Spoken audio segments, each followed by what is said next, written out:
To see Germany's future, look at its scars.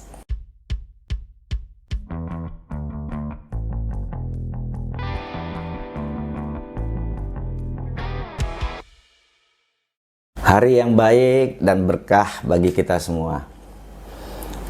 Beberapa waktu yang lalu, The Economist merilis sebuah laporan yang menurut saya cukup menarik, sekaligus menggelitik.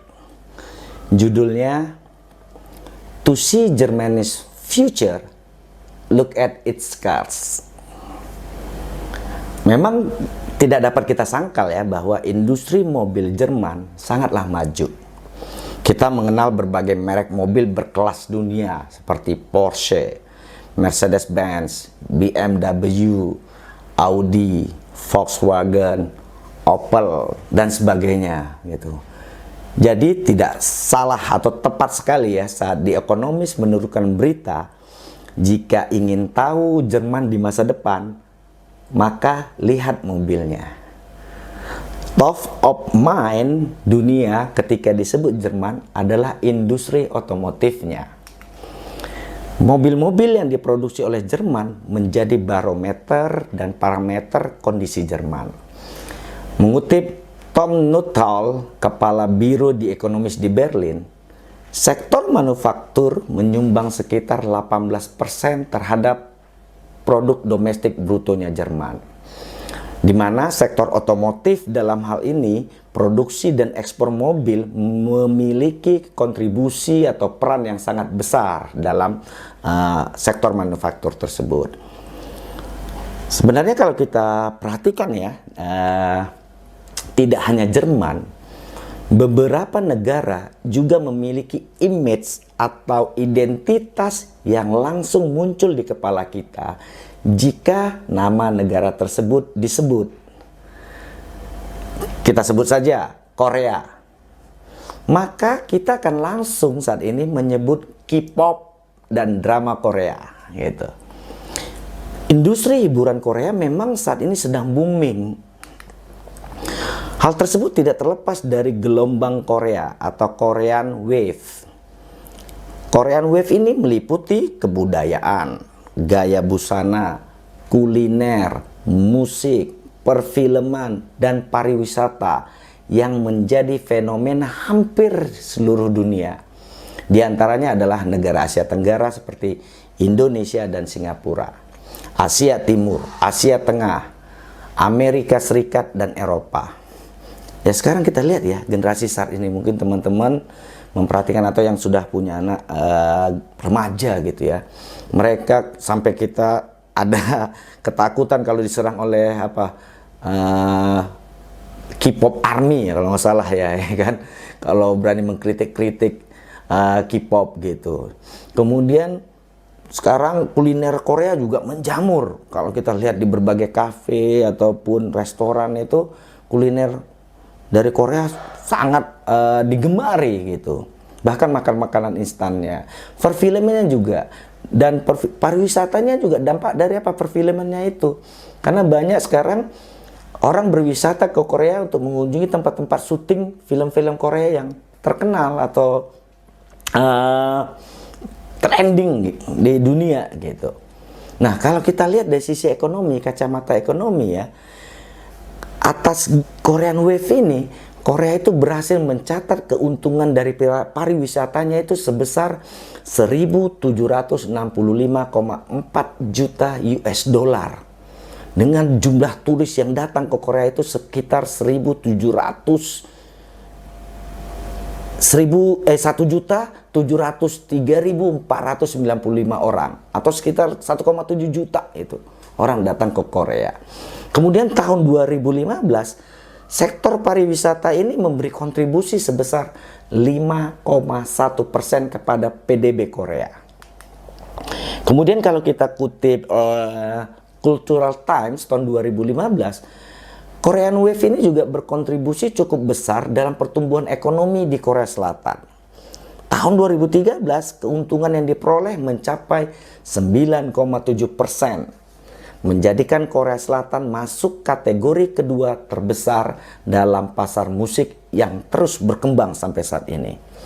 Ya saya nggak hafal ya, mungkin teman-teman hafal yang khususnya milenial ya, kelompok-kelompok boy band atau girl band dari Korea. Dan dampaknya Korea Selatan itu mencapai keuntungan dalam bidang ini sebesar 211 juta US dollar. Kemudian penjualan live musiknya mencapai 409 juta US dollar. Sedangkan dalam industri televisi melalui drama Korea atau K-drama ataupun reality show melalui stasiun TV yang berpengaruh seperti KBS, MBC, SBS yang memberikan kontribusi sebesar 82% untuk ekspor budaya dengan keuntungan mencapai 167 juta US dollar. Sementara dari catatan atau riset lainnya yaitu Oxford Economics itu mencatat sektor perfilman dan pertelevisian Korea Selatan menyumbang 7,55 triliun Korean won atau mata uang Korea dalam pembentukan PDB-nya di tahun 2011. Kemudian selain menyumbangkan pembentukan PDB, industri film dan televisi Korea Selatan ini juga membuka 67.600 lapangan kerja baru serta menyetor pajak ke negara sebanyak 3,75 triliun Korean won. Sedangkan riset lainnya yang berjudul The Economic Contribution of the Film and Television Industry in South Korea mencatat penambahan 229.100 lapangan kerja dan berkontribusi terhadap penerimaan pajak senilai 5,51 Korean won. 5,51 triliun Korean won. Tidak hanya membuka lapangan pekerjaan, industri kreatif Korea Selatan ini juga menjanjikan penghasilan yang tinggi. Jadi rata-rata pekerja di industri film dan televisi Korea Selatan itu digaji sebesar 54,9 juta per tahun. Tentunya dalam mata uang Korea ya, won Korea tadi. Ini jauh lebih tinggi kalau kita bandingkan dengan rata-rata industri lainnya, yaitu sekitar hanya 37 juta per tahun Korean won pada tahun 2011. Bayangkan, industri lain itu rata-rata gajinya setahun 37 juta won. Tapi kalau industri film dan televisi, pekerjanya itu gajinya rata-rata 54,9 juta won. Seperti Korea, jika disebut Amerika, maka top of mind kita adalah industri senjata dan film Hollywoodnya. Jadi Amerika juga seperti itu. Ketika kita sebut Amerika, langsung di kepala kita muncul, oh ya, industri alat persenjataannya. Kemudian film-film Hollywoodnya. Siapa yang nggak pernah atau kenal film-film Hollywood ya? Kemudian sama juga tuh, India juga. Ketika disebut India, maka top of mind kita adalah film-film Bollywood atau ya tarian dan nyanyiannya. Nah, pertanyaannya ini kepada teman-teman ya, seandainya ini teman-teman mendengar kata Indonesia, apa yang langsung hadir dalam pikiran teman-teman jika mendengar kata Indonesia? Silakan ya, tuliskan di kolom komentar. Apa top of mind teman-teman ketika disebut Indonesia? Kalau top of mind saya jika disebut Indonesia adalah sektor pariwisata. Mengapa pariwisata? Karena ya menurut saya Indonesia itu memiliki segalanya yang dibutuhkan orang untuk berwisata. Kecuali 4 musim ya, itu yang nggak ada di Indonesia. Kalau mau wisata ski, salju ya paling di mall-mall itulah ya. Tapi secara umum nggak ada gitu. 4 musim Indonesia hanya mengenal 2 musim. Kita misalnya apa? Orang ingin berwisata alam. Indonesia itu kaya akan keindahan alam.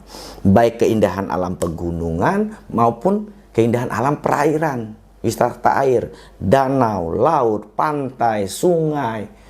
Kita punya gitu.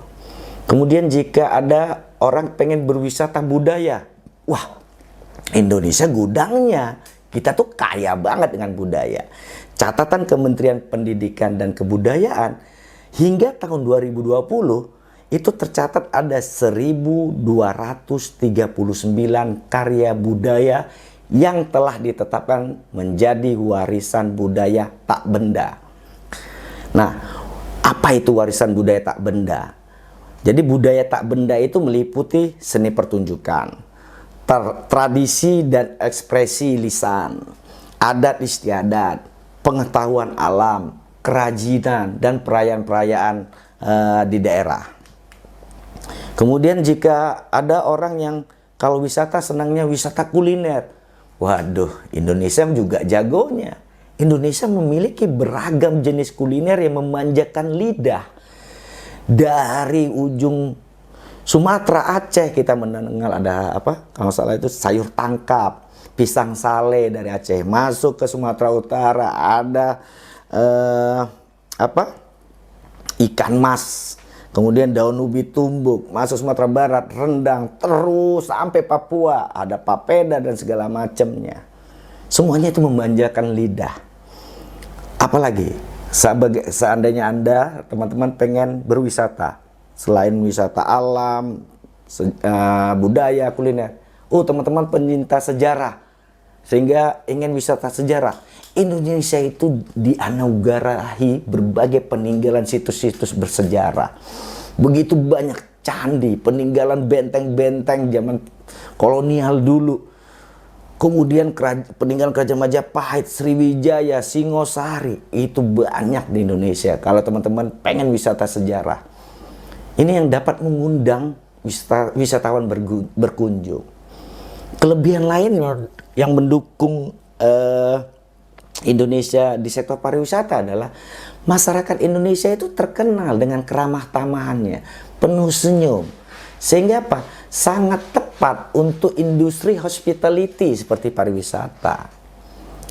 Memang kalau kita lihat kontribusi sektor pariwisata ini belum terlalu besar terhadap PDB di Indonesia.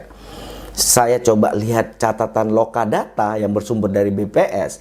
Rata-rata sektor pariwisata itu menyumbang 4,08% terhadap PDB selama kurun waktu 2010 hingga 2019.